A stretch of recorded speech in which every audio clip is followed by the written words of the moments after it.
Welcome, everyone. Thank you for joining us for one of our August professional development sessions, Title IX, New Sexual Harassment Regulations, hosted by the Creighton University Arizona Health Education Alliance. I'm Dr. Jessica Seaman, Assistant Dean for Faculty Development in Creighton School of Medicine. Just a few housekeeping items before I introduce our speakers. This session is being recorded and you will have access to the recording and slide presentation for future reference. We invite you to submit any questions in the chat and we'll get to as many as we can by the end of the session. We do ask that you remain muted with video off unless asking a live question to assist with the recording. Also, this session is eligible for CE credit and you'll receive the website and activity code before we conclude. There is a short survey associated with the continuing education, and we thank you in advance for providing feedback as we continue to build robust programming for all of our faculty and staff here at Creighton. Now to introduce our speakers. Allison Taylor is the Executive Director for the Office of Title IX and Civil Rights Compliance and Title IX Coordinator for Creighton. She oversees the complaint and resolution processes for incidents of discrimination, sexual harassment, and retaliation. Allison has been with Creighton for 17 years and has served as Title IX coordinator for the past 8 years. James Nitta is the Associate Director of Title IX and Civil Rights Compliance at Creighton. He joined Creighton in 2021. Delivering education, conducting outreach, investigating reports, and ensuring compliance on the Phoenix campus. James practiced law as a legal aid attorney, where he assisted survivors of partner violence as they navigated the legal process. We are grateful to both Allison and James for their willingness to share their time and expertise around all things Title IX. So Allison, if you're ready, I'll turn it over to you. All right, thank you so much, Jessica. All right, so good afternoon, everyone. We are going to talk through our Title IX process here at Creighton. We're going to give you a little bit of overview as to what we do. We're going to talk through some scenarios, so we hope to be interactive and have you participate either in the chat or if you feel comfortable coming off of mute when we get to those sections. So to start, just a little bit about our office. So as it was alluded to, we do have an office here in Omaha, as well as James heads up our office in Phoenix. So on our Omaha campus, we are located up in Creighton Hall, and we have 2 full-time staff who work under me here who serve as investigators. James really heads up our operations on the Phoenix campus. And then we just put our contact info on the screen. So if you're watching this back and need to make a report, you have that available to you. So a little bit about what we do. A lot of our work is compliance work for the institution. Our office is tasked with oversight of a couple major university policies. So specifically, we are responsible for our Title IX sexual harassment policy. We're responsible for the non-discrimination policy. We also oversee what will be renamed, many of you know it as the mandatory reporter policy, but it will be renamed the required reporting of abuse Title IX and other crimes policy. So that will be disseminated soon, so something to look for. And then also our children and vulnerable adults policy for individuals working with minors or vulnerable populations, either on campus or through Creighton. So these policies really guide the work that we do, and these policies were definitely impacted by the new regulations that came out in August of 2020. So when we think about what is Title IX, and that's kind of the overarching theme of this presentation, Title IX is legislation from 1972, so it is celebrating its 50th anniversary this year, but it's a federal law that applies to schools, local and state educational agencies, and other institutions that receive federal financial assistance. So what that means is that we must ensure that we are prohibiting any kind of discrimination on the basis of sex within any of our educational programs or activities. And in 2020, you may have heard a lot of chatter about some updates to the Title IX regulations. And we call that the Title IX, the final rule that was put into place. You may have heard some chatter recently that they are proposing again some changes to this. And we will likely see some changes probably within the next year or two to what was put in place in 2020, because the role of a Title IX office, I think, is always to continuously update policies and make sure that we are in compliance with them. So what the 2020 rule really focused on was looking in the past, we had all this guidance from the Department of Education. So starting really in about 2011, when we had this Dear Colleague letter that told institutions, here's what you should be doing, here's what you must be doing, here's what you could be doing. And it was a lot of this guidance that kept getting changed. So when we got to 2020, there was this decision to put some things into law. And with that, it put into law some certain requirements that all schools must follow under Title IX, including us, and that really dictated what we did to our policies as well. So for one, when we have a case of Title IX, that's going to be an incident really occurring on campus or within Creighton's programs or activities. So it limited that scope a little bit as to what is defined as a Title IX concern. That certainly means that we know things can happen off campus and outside of our programs and activities as well. So Creighton really designed our policies to be in compliance with Title IX through that Title IX policy, but also our non-discrimination policy helps us cover those off-campus incidents, knowing that this rule had changed. It also requires that if we receive a formal complaint under Title IX, that must be decided through a hearing board. So they gave some latitude as to what that hearing board structure can look like, how you populate it, but there's some pretty prescribed rules as to how that hearing board needs to run. One of the big elements that they added was this idea of live cross-examination. So if a Title IX complaint comes in, that is something where after the investigation happens, when it gets to that adjudication process, it goes in front of a hearing board. And within that hearing board, there is live cross-examination of parties and witnesses, and that is done by the advisor of the parties. So if I was in a Title IX complaint and came in, my advisor, who could or could not be an attorney, would be the one to ask questions of the other party as well as witnesses in that setting. So it has made it a lot more legalistic than what you typically would envision a student conduct process being. So it's a little bit more involved than it used to be. It certainly takes a lot to host a board just with all of those moving pieces, but that is something that all schools need to follow because that was put into place as that final rule. It also created some uniform definitions. It's using sexual harassment really as an umbrella term for a lot of different Title IX violations, but it gave us some very specific definitions of what we mean when we say sexual assault. What are those specific sex offenses? How are we defining dating violence and stalking?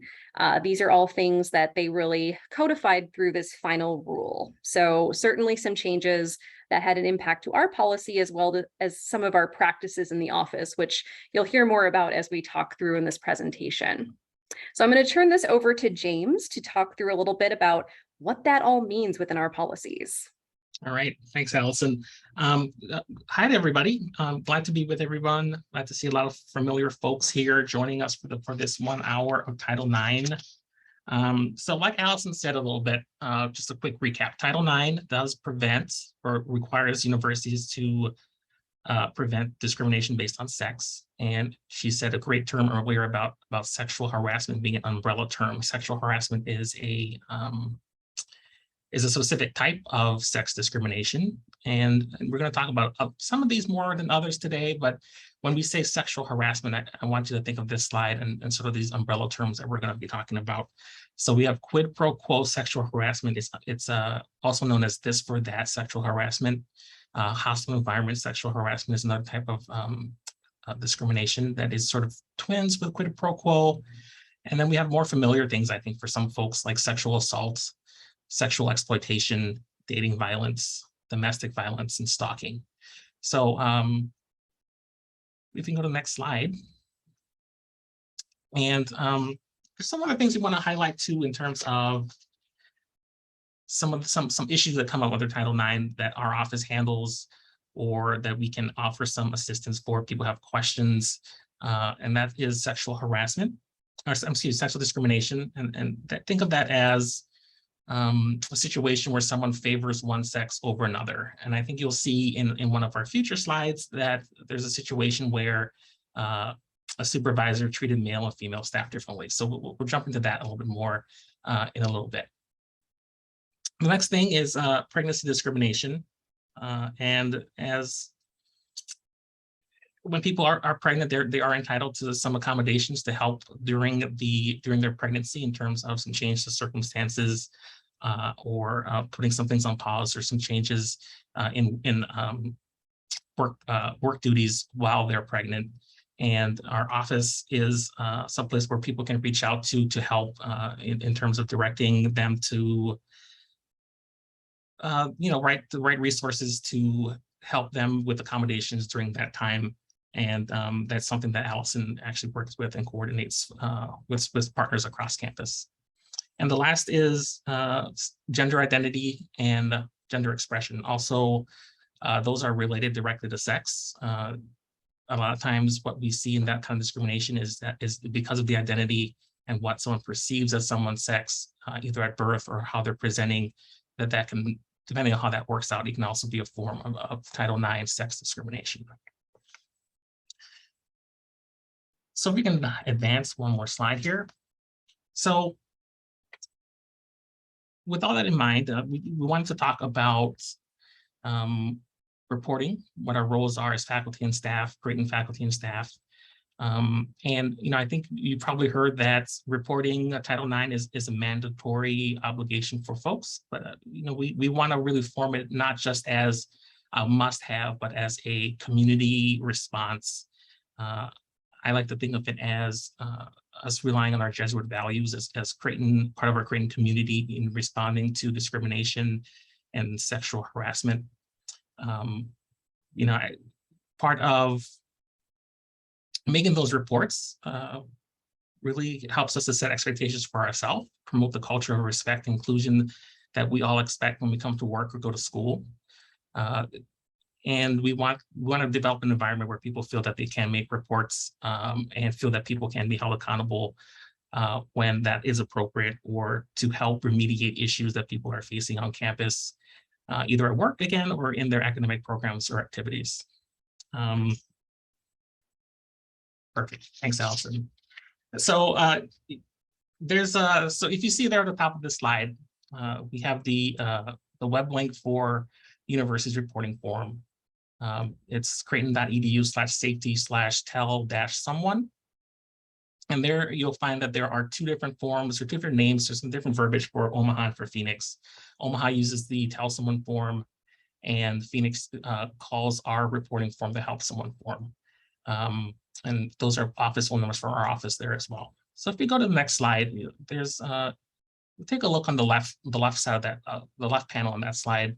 That's a screenshot of that URL that I just mentioned. And when you go to the website, there's going to be some little bit of directions and some other things about emergencies. But if you scroll all the way down, and it's a little bit of a scroll, you'll see two bars there for reporting on the Phoenix campus and reporting on the Omaha campus. And just based on what campus your issues originate from, select the little plus button and it'll direct you, it'll shoot you to the form. Phoenix a little bit easier. There's one form, and in Omaha there are a couple different forms, but regardless of which one you use, the information will get to the right place. There are people who monitor the incoming reports and forward them to the appropriate person.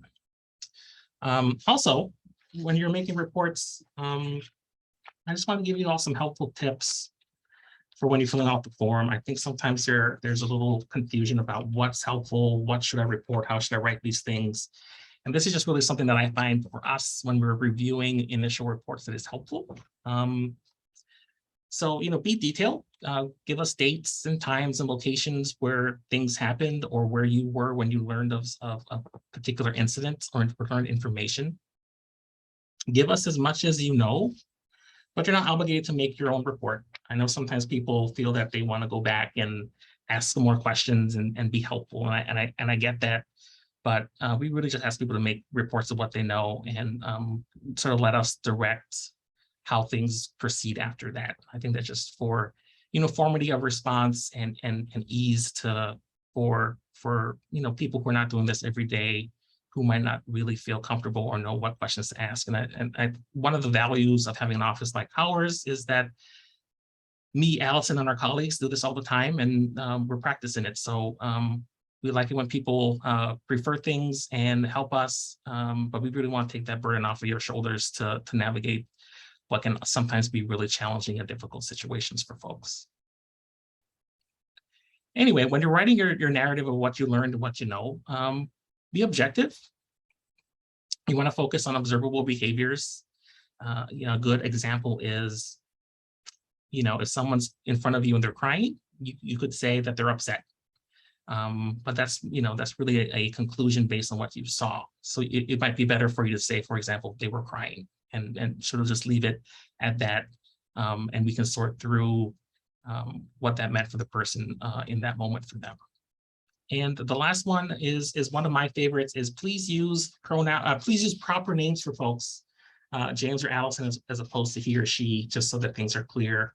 I know sometimes it can feel a little bit cumbersome when you're writing someone's name a lot, but it really does help in terms of understanding where things are coming from and who's having a particular experience and whose experience has been described. Okay, so thank you, James. One of the other things that our office does quite a bit of is what we would refer to as supportive measures. And these are really assistance or accommodations that we are helping put into place under Title IX. So one thing to note is that supportive measures can be put into place regardless of whether or not a report is filed. So if someone experiences an incident, they could come to our office and request some support without ever filing a complaint with us. Those supports can include everything from some academic adjustments. Most commonly, we'll see the after effects of trauma. Someone might need extra testing time. They might need to test in a separate location. Perhaps an incident happened and they missed a deadline on an assignment and they ask for our help in getting an extension. These are things that we would work with our student accessibility services or with individual faculty or schools to help put into place. We can also put into place no contact orders. Perhaps we have individuals who really it's going to be best if we say, hey, you can't contact each other, or you can't, maybe here on the Omaha campus, you can't go into each other's residence halls. We need to find a way to put some separation in place, and we can do that. If we're talking about our faculty and staff, if it's appropriate to look at an administrative leave of absence, if we need to kind of remove somebody from that work setting right now because of something that's happening, or maybe some workplace adjustments. Maybe someone doesn't feel safe working in their current cubicle because it's too close to the stairwell and they keep seeing this same person and they really just need to feel safe in where they're working. So can we move where their current station is? So there's going to be some things that we can work out, certainly with our supportive partners in human resources or with managers to make sure that employee is feeling supported. So a little bit about when a report is received as well, because when reports come in, there's kind of this mystery of what happens next. And first and foremost, what we are going to do is reach out to that impacted party. We're going to figure out, okay, so this is the person who's experienced this harm. We want to know, number one, how are they doing? Are they doing okay? And put into place some resources and support options that are available through Creighton. One of those options is our VIP Center, that stands for Violence Intervention and Prevention Center. So it's located here on the Omaha campus, but it is available to also assist with our Phoenix campus as well. And those are confidential advocates who can work directly with individuals, and that is faculty, staff, or students. And that's providing one-on-one support, being able to talk through options, talk through an incident, and offer connections or assistance with medical treatment, whether that is also going to a counselor, whether that is getting connected with local resources, maybe somebody wants to, go to a certain advocacy center in their hometown if we're talking with distance students. So we can help with that. And then what our office does as well is we go through options for making a report, both on and off campus. Everyone has the right, if they want to make a report to local authorities, we can assist with that. We can assist in making those connections and getting them with the right people to make that report. We can also help if they want to make that report here on campus. We can talk through exactly what that would look like in our office, and we can help them understand those steps and kind of break that down. And we can also make referrals to other offices, because sometimes things might come into our office, but we review that and talk through it with the impacted party and realize, this might not fit within our office. This might actually fit better for human resources to assist, or maybe we need to go back to a certain academic program because there's something that we think maybe needs to be resolved at that level. So that's also something that we will help determine. But if in our follow-up, we determine, yes, the incident that they're reporting or the concerns they have could potentially rise to an investigation in our office, we might at times do what we call an initial assessment if we don't have enough facts or we don't have enough information to tell us, yes, if there's sufficient evidence, this would be a policy violation. So sometimes we go back and we get a little bit more info before we take that to a formal process, but other times we know someone is reporting this to us, this is going to be a formal complaint process. And we go through those steps here in the office. And I have on the screen just kind of a little visual of what that looks like. So when someone makes a complaint under Title IX, that is first received here in the office, and that's something that I would review as the Title IX coordinator. From there, if I feel that, yes, this does fit within the policy, and if substantiated would amount to a policy violation, we issue what we call a notice of investigation and allegations letter. That letter is going to go to the respondent or the party who's been accused of the violations, as well as the complainant or the person who's bringing forward that complaint. That letter is going to detail, here are the potential violations. Also, here are the direct allegations. It will be very specific so that people know exactly what they have been accused of. That letter will also detail all of their rights and responsibilities under Title IX and under our policies. It also gives them rights such as you have the right to an advisor of your choice. That advisor can accompany you through this process. It gives them access to resources, and that's also where we might put some of those supportive measures in place. For example, a no contact order between those parties. So from there, the letter will name who is going to investigate that. So James, for instance, might be one of those investigators. So if I named him in that, James would then reach out to the parties and he would do interviews. He would find out more information. He'd gather evidence. He would see, are there witnesses I should be talking to? And we're going to put that all together in a case file. And that case file is then something that's available to both of those parties for review. So they have that full transparency of what information does the university have to make this decision. So they always have that opportunity to review it and also offer a response. The investigators then put together their report of their fact finding. What have they learned? What are their concerns? Are there credibility concerns with any of the witnesses or parties? They're going to identify all of that within a report. That report then is going to go to the decision maker. And under Title IX, as I said, that's going to be a hearing board. If we're talking about an off-campus incident, that's going to look a little different. And I have that on the next slide. But the decision is then going to be made. It's going to be communicated to the parties, and there is an appeal process available. So all of this together, this is not a short process, as you're probably guessing, just with all the different steps in here. So I would say on average, if someone files a formal complaint in our office, that may be start to finish a 2 to 3 month process. And we are very transparent with parties that this is not something we can do in a week. In large part, Title IX actually puts some pretty big restrictions as to what we need to have in place for timelines. So we do need to follow those. Allison, can I Yes. ask a question about that timeline? Of course. Because that timeline can get quite lengthy, and both parties, the accused and what could be seen as a victim, could have access to all of the material within the case. Is there extra support or any kind of help that Creighton offers for the purpose of helping the victim to feel safe during this time, because I feel like it could get, things could kind of compound as both of them already know that a complaint has been filed. Mhm. And it can get a little lengthy, as you said, as it's going on for weeks or maybe even months. What kind of support is there for victims? Yeah, no, great question. So Title IX requires us to provide those supportive measures to complainants and to respondents. So one of the things that we certainly do, our VIP center is one of those really great resources. So we always make sure that we offer that as an option, because that might be where someone feels really supported. We also know for counseling, we have our student counseling services. We also know that we have the employee assistance program when we think about our faculty and staff, and there is free counseling available through EAP. And we always make that recommendation as well, just to make sure there's that extra level of support. We also, when we think about those supportive measures, if there's something that a student is identifying as a concern to them, that's really what we want to know. We want to be able to talk through that.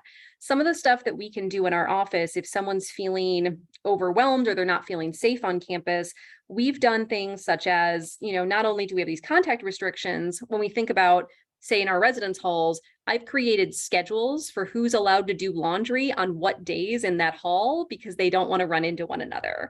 We can create schedules for the dining hall. We can create schedules for the library. There's a lot of things that we can do to help limit interaction if someone's not feeling safe. We also have the ability to do things like walking escorts. Somebody could walk somebody to their car. We can make sure that, if they need one of our Palm devices where they have something on their keychain that they just feel, hey, if I'm ever in a situation, I can get in touch with the local authorities. So there's a lot that we can really build in to help promote that level of safety. Thank you for that clarification. Yeah, no, thank you for the question. That was a great question. So for the decision process, when something comes to the decision maker, under Title IX, that is the hearing board. Creighton has built that as a 3-person panel. And that is where we do that live hearing. Right now, we've actually been doing those live hearings on Zoom, which has worked out pretty well. But that's where parties are going to be there the entire time. We bring in witnesses one at a time. Questions are asked. It's not a rehashing of the entire case file, but it's more, what are the questions that are still outstanding, or what are the things that we have concerns about in terms of credibility, and we need to follow up in this one area. So we really focus on that. The decision then comes from the hearing board within a week of that hearing being held, and that's delivered in writing to both parties. Under our non-discrimination policy, that policy looks slightly different. So our entire investigative process looks exactly the same. We utilize the same process. The main difference is the decision. And the reason we have this separate is this is actually the way that Creighton has had this set up for about a decade prior to that 2020 rule. So within that is where the decision actually would come back to me as the executive director of the office to make that decision. So after the investigators finish their report, it would come to me, and I have the ability per that policy to consult with appropriate university officials. So for a student case, that might be our senior director for our student conduct office. It may be talking with the HR director. If it's a staff issue, it may be talking with the dean of a college if we're talking about a faculty issue. So there's some ability to have that consultation, which is nice. And then there's not a hearing or live questioning that goes through that process. But then the decision again is in writing. There is a similar appeal process for really both policies. And that the way that it's built in both policies, for student or faculty cases, that appeal goes to the provost. And for staff cases, that's going to be through our executive vice president. Hey, Allison. Yeah. It might be helpful if we mention our advisors for folks, for different parties, and how they can assist.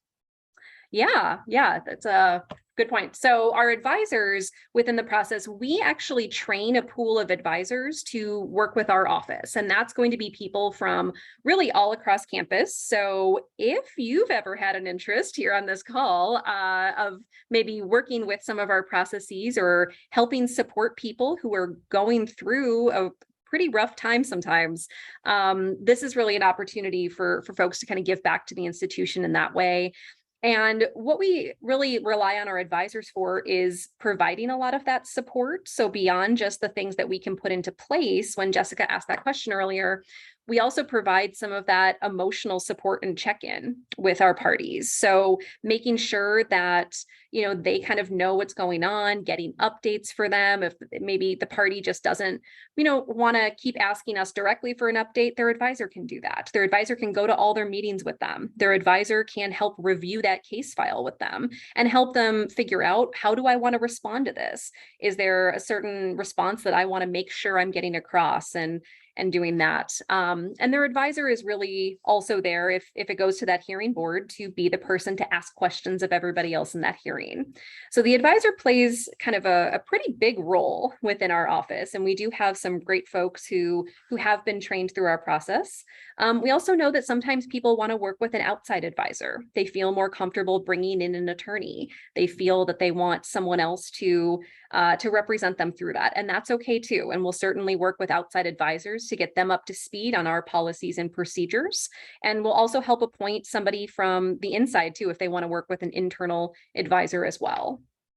One other thing I did want to mention is something that we see happening, I think, a little bit more frequently since the final rule went into place in 2020. We know that some people really don't love the idea of a hearing board. And one thing that has increased in popularity, I would say, is our informal resolutions. What that looks like is when we have parties decide they want to reach a resolution outside of the formal process. And typically what this looks like is parties approaching myself or the investigators to say, hey, is there any options for resolving this without taking this to a board or without going through that final decision with Allison? And the resolutions can look a lot of different ways. Oftentimes they're negotiated agreements between the parties where maybe justice for the complainant feels like, hey, if the other party agrees that they're not going to be in this student organization with me anymore, or they're agreeing that they won't be in classes with me anymore, and they will change their schedule to make sure that doesn't happen. Maybe the other party is agreeing to do some training, some education. They're committed to going to counseling. There are a lot of things that we've seen come out of resolutions that sometimes our students especially feel like that might feel better for them if they're getting something that they feel is more impactful for them, or they get to see and be part of that decision for the other party. So certainly something we talk about with people in the office if they express that interest. And the one thing is both parties have to agree to this. Every party has the right to say, nope, I want the formal process and we will continue. But if somebody brings this up, we'll always entertain it and figure out if that might be a better solution for the situation. Now, again, there's going to be times when it's not appropriate to do an informal resolution, and that's really something that would need to be approved through me. So there are going to be some of those circumstances where we would not allow that. So we have a brief video here we're going to play as we kind of get into our next section where we'll talk through some scenarios. So we're going to hope the volume is working on this. So I'm Dr. F. Perry Wilson. Close your eyes for a second and think about medical school. What are you feeling? For many of us, medical school was an exhilarating, if challenging time. We were learning what felt like the deepest secrets of the human body. We were finally applying decades of academic effort to something that might actually make a difference. And of course, we were working our asses off. That's okay. No one ever said med school was supposed to be easy, but for too many med students, med school is not simply a tough but rewarding 4 years. It is a gauntlet, an environment where around any corner, there might be someone who will demean, belittle, or harass you. And according to this study in JAMA Internal Medicine, the individuals running that gauntlet are disproportionately women, racial, ethnic, and sexual minorities. Now, prior studies have looked at harassment of medical students, but this one really brings the numbers. 504 student surveys taken at med school graduation over a 2-year period were included in the analysis. The surveys asked a host of questions about the medical school experience, but importantly included questions like, how frequently were you publicly humiliated and been subject to sexist remarks or names and been denied opportunities for training based on race or ethnicity? I was shocked when I saw the results. Please check out the paper because I can only highlight a few standouts here. But for example, a quarter of male and 40% of female graduates reported experiencing mistreatment. Nearly a quarter of female graduates reported they were subject to sexist remarks or names, 7% to unwanted sexual advances. Roughly 20% of male and female graduates were publicly humiliated. Underrepresented minorities bore the brunt of mistreatment, with around a quarter having experienced race or ethnicity-based discrimination, and a fifth subjected to racially offensive remarks or names. Sexual minorities also appear to be targeted, with 23% reporting discrimination based on sexual orientation and 27% publicly humiliated. And these experiences were synergistic. Underrepresented minority women, for example, were more likely to be harassed and discriminated against than white women or underrepresented minority men. So I feel like I have to say it, folks, this is unacceptable. I am fully aware that med school has a bit of a hostile culture. We all remember being pimped on rounds and put on the spot and asked to demonstrate our knowledge amidst a group of senior physicians. I have issues with that modality of teaching, but I want to be clear that this is not solely what this study is talking about. The thing that bothers me most in this space are those physicians who seem to think the hostile culture of medical school is a feature, not a bug, that somehow we need it to make good doctors. I think this is not only wrong, but about 180 degrees wrong. I think this culture makes worse doctors. But if we continue to allow that hostility and allow it to be directed to physicians in training who actually reflect the diversity of our patient population, if we disrespect those students, the profession will lose the respect from society that we've enjoyed for so long. For Medscape, I'm Perry Wilson.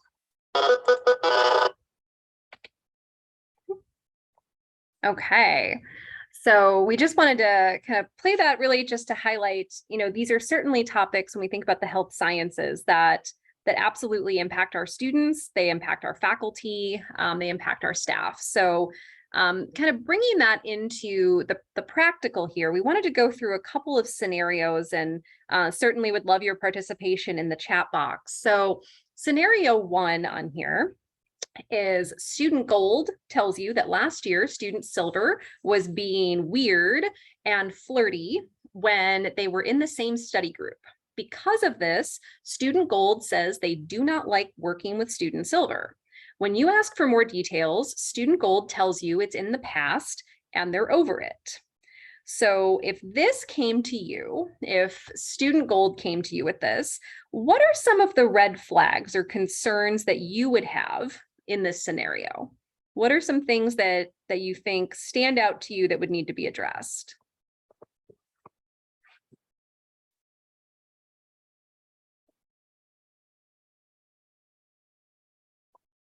In the chat, or someone's just shout out an idea?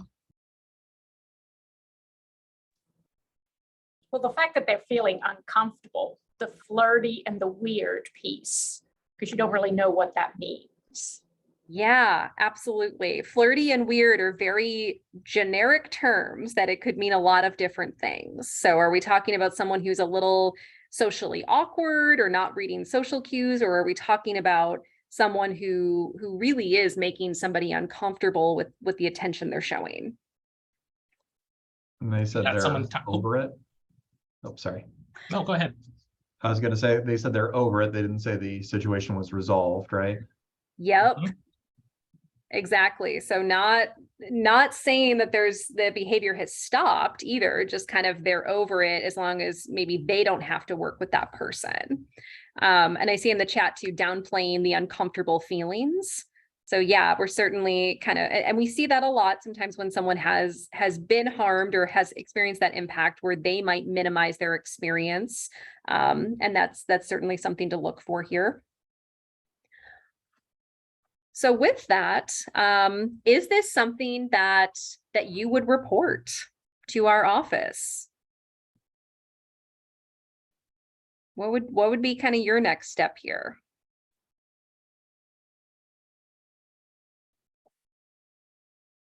Hint, this is an easy one. It's never a wrong answer to say yes, we would make that report. So I think this is a good conversation to have, especially related to mandatory reporting, right? Because I, in my gut, would want to try to handle this myself and let's figure out what's really going on, and then recognizing my role as a faculty person, as a mandatory reporter, and needing to, at minimum, walk over to James' office and have a conversation about this. Yeah, no, and thank you for that, Nicole, because I think that certainly on this one, yeah, I think anyone's inclination is, okay, no, I definitely need more information about what's weird and what's flirty. You know, are there other people involved? Who else has seen this? So yeah, I think starting with us might be a really great option here, because that also gives us the ability to reach out to Student Gold, because maybe they might be more comfortable telling somebody outside of the program. Sometimes there's that fear of, if I report my, you know, classmate, I am in class with them all the time, I see them all the time, this could be really uncomfortable. But, you know, if I report this to my faculty, are they all going to be in the know? So maybe talking with us outside of the school is a little bit safer of an option. And they could also say, I don't want to give you any details, I'm over it. But I think being able to document this, because maybe Student Silver is also on our radar for something else. We don't know, right? There could have been a previous report. If there's that weird and flirty behavior, maybe we've had 4 other students give us the same report, and that tells us this is something we need to intervene on. Absolutely. Thanks. Yeah, no, thank you. So moving on here to scenario 2. All right, so now that we're warmed up, we can try another practice one. Resident Green and Resident Blue both report concerns about a clinical faculty member. They report this faculty member is disrespectful to female residents, calling them by their first names while calling male residents doctor. Additionally, the faculty member frequently comments on the hairstyles, clothing, and makeup, and asks if they have boyfriends. So once again, anything's jumping out at folks that's a red flag or something that's concerning they want to think about?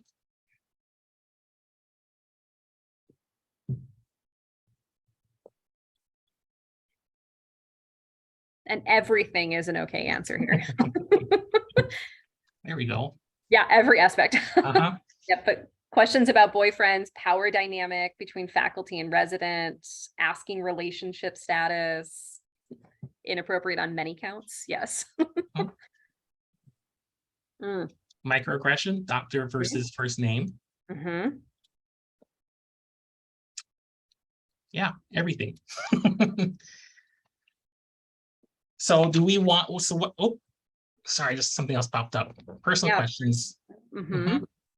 So what do we think about, how will we respond? What would our next steps be if we learn about this from either of these residents?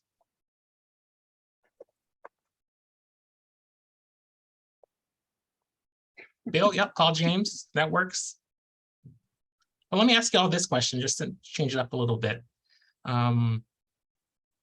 What if you didn't hear from the residents directly? What if you heard from a mutual friend who was not necessarily directly involved in this conduct? Bill is Yeah,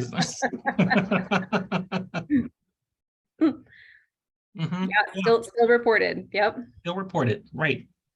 And I think that goes back to what we talked about a bit earlier about fostering that environment of accountability and respect for each other, that we can have a positive impact for folks, even if it's not directly impacting us in a negative way, something we just learn about. And like I said before, we're always happy to consult and try to remediate what's going on with folks that can be difficult or challenging. Okay, so scenario 3, we have student Apple is an M4 student. They email and ask to meet with you about a concern. Student Apple tells you that they are concerned about student Orange, an M3 student who is rumored to be hooking up with an attending. Student Apple tells you this attending has a reputation for being inappropriate with students and is worried for the well-being of Student Orange. So given this, what are the red flags that we're seeing here? Yes, that's a good summary of it. Yep.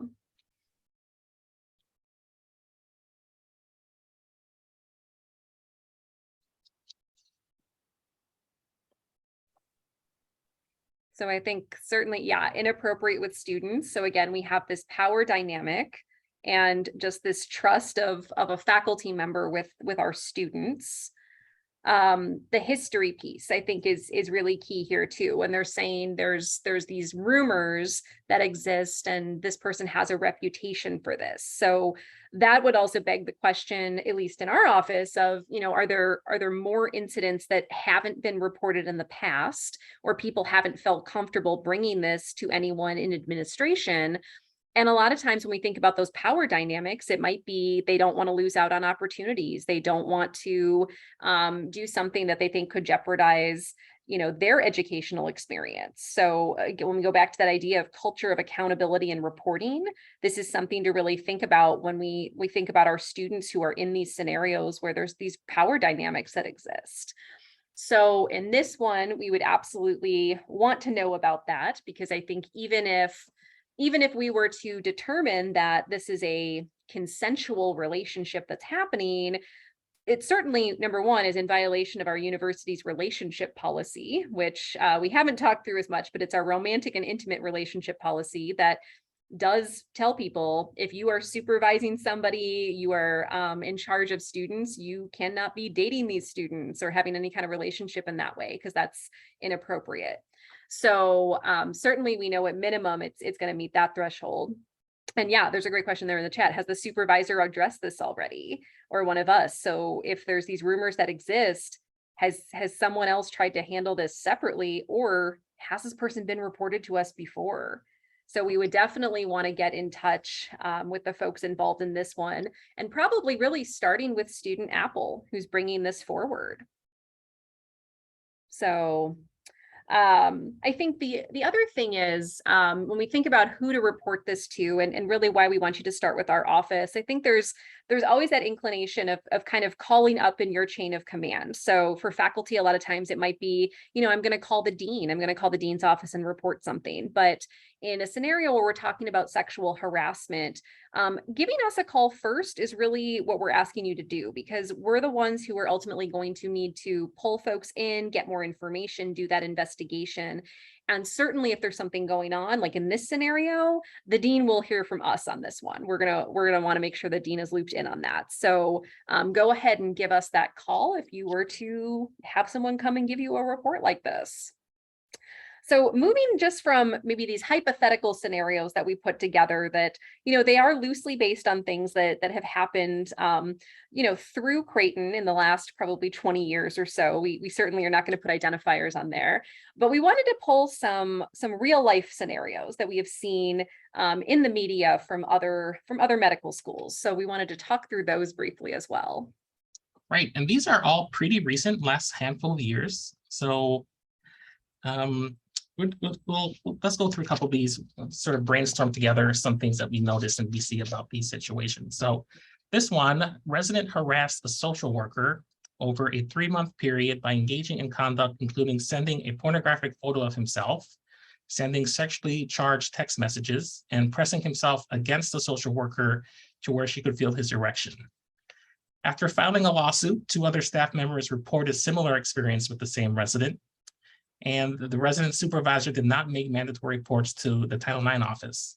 At the end of all this, the hospital settled the lawsuit with the one social worker, mind you, not the other 2 folks, for a little over $500,000. So I think we see anything jumping out here about either the conduct or the response to the conduct that we feel like we want to highlight. Okay, first of all, I basically want to call the police if this is happening like this. Is very egregious. However, what were the consequences then for the resident supervisor not making those mandatory reports? I see that the hospital settled the lawsuit, but what happened to the supervisor, the PD? I'm not sure what happened to the supervisor. I do know from an article associated with this that what ended up happening for this hospital was that they ended up doing a pretty deep dive in their culture and response to sexual assault and sexual harassment. I think the big takeaway that I remember seeing was that they hired a former attorney general who I think charged like $5,000 an hour to do the assessment for them. So they spend a lot of money on this. I would suspect that there was some consequence for the supervisor, but I don't know if that person's still there or not, or in the same role. So what then, my question would be, what James and Allison would you do for me as Assistant Dean of Student Affairs if I knew about these things and did not report it? What happens? So that actually, and I alluded to earlier, we're revising our mandatory reporting policy, so that will be updated, but faculty and staff are obviously expected to follow our policies. So if someone is not following that policy, that can be subject to the progressive discipline process.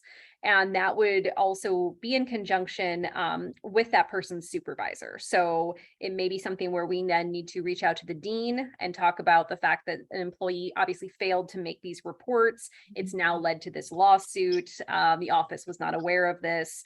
So repercussions with obviously progressive discipline can include up to termination. So certainly this is something if people have this awareness, and it might be what level of awareness did they have. If somebody makes that in passing comment about somebody being weird and flirty, that might be different than somebody coming to you and saying, hey, I'm getting naked photos of somebody sent to me, right? There's a different level of knowledge that's happening.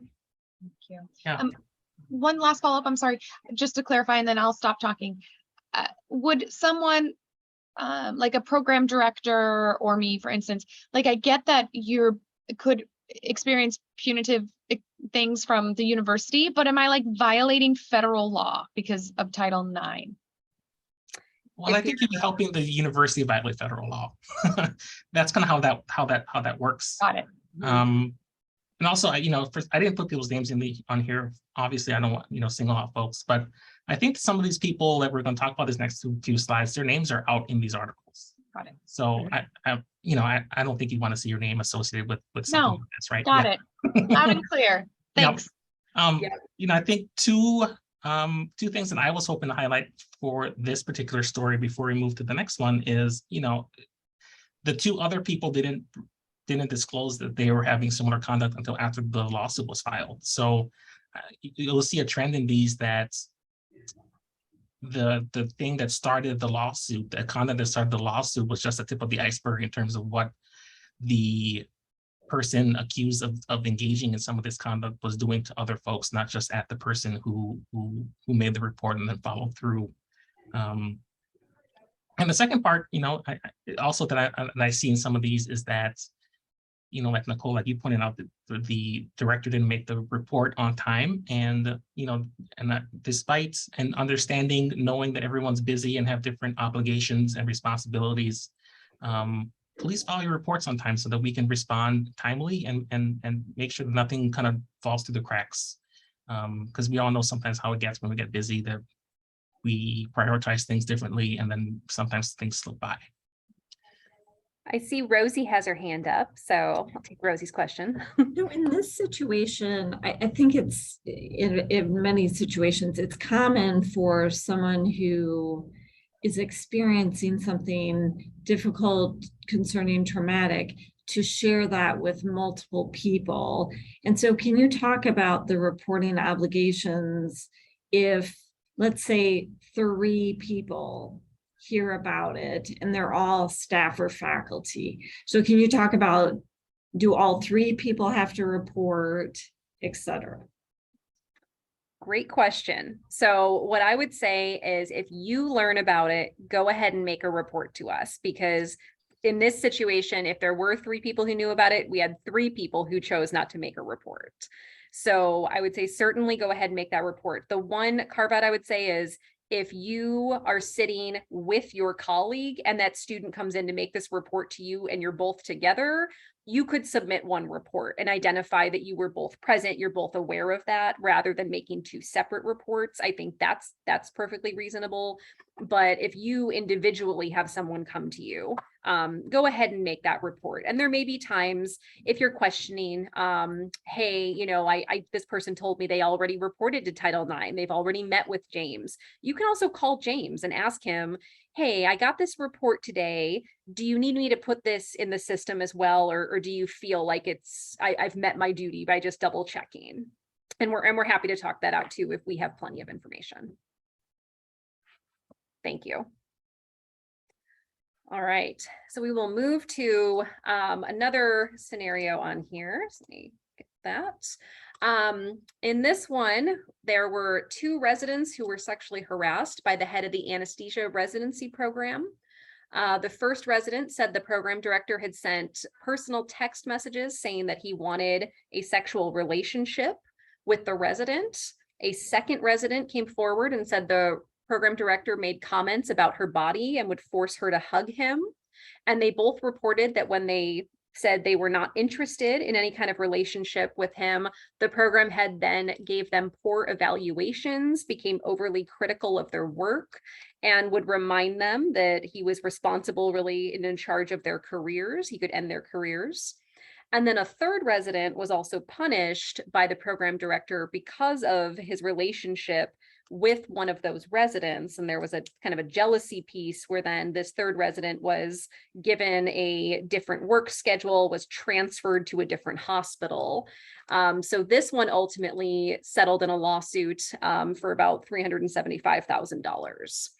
So in this one of the questions I would have maybe thinking through, because this, again, I think if it's that egregious, and as Nicole said, you want to call somebody right away because this feels really egregious. What are some things that maybe within our programs that we could do proactively to think about how do we make sure that people know, hey, these kind of behaviors are not acceptable? What are some things that maybe we're currently doing or you'd love to see us do more of to help get that message out?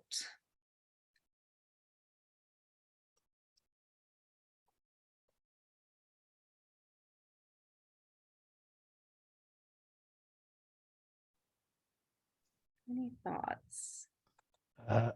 Maybe creating environment where without fear, resident or any student can report to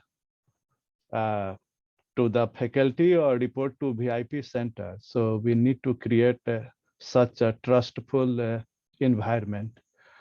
Otherwise, these senior person, they already know that this is not acceptable.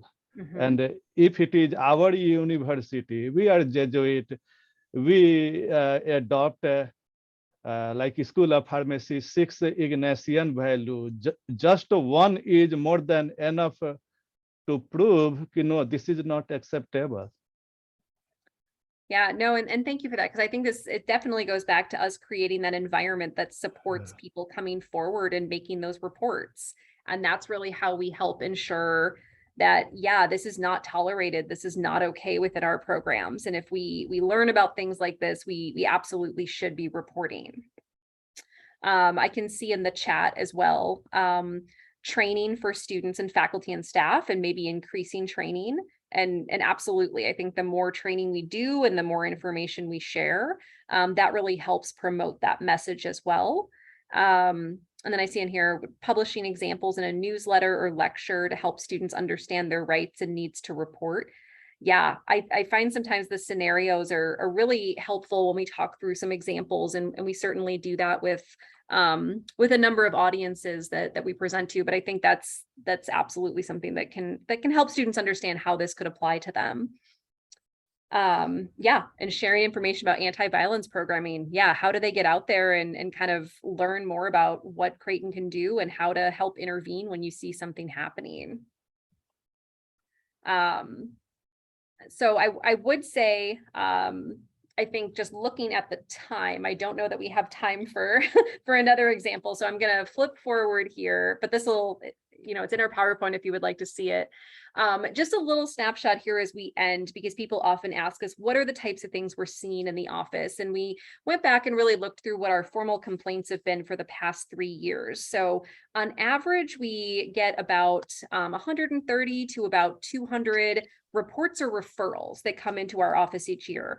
And of those, we have a handful that turn into those formal complaints. And you'll see in fiscal year 20, we only had about 6 of those formal complaints. And the following year, we tripled that.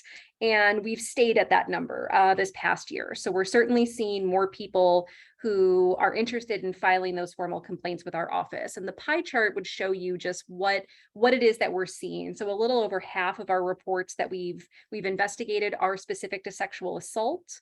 That orange pie piece is really specific to discrimination, and that's going to be on those various protected categories. And then we have that gray pie piece, which is sexual harassment, and that yellow one is really stalking, domestic violence, and retaliation reports.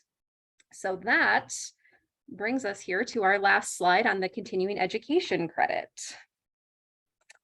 And I can turn that back over to Jessica. Thank you so much, Allison and James, for sharing your expertise in this area. We needed this training to just be reminded of how to report, who we can talk to, who we can reach out to, and how we can also support our learners in this. So I really appreciate your knowledge and expertise and your time. If anyone, I know we ran out of time for questions, but there was a lot of great discussion throughout with participants putting things in the chat. So we do appreciate that. But I am going to say, I will save the chat and share it with Allison and James for them to answer any of your questions. So I will stay on, we'll end the recording, but I will stay on and let you put any questions in the chat that you would like answered by Allison and James. And then when I send the follow-up email, we will have those questions and answers in there as well. And I saw the question about the PowerPoint too. We're happy to share that as well if you want to send that out. Yes, we will send that with the recording and the questions and answers. So we'll stay on for a little bit and put any questions in the chat. Thank you so much, everybody, for being here with us today.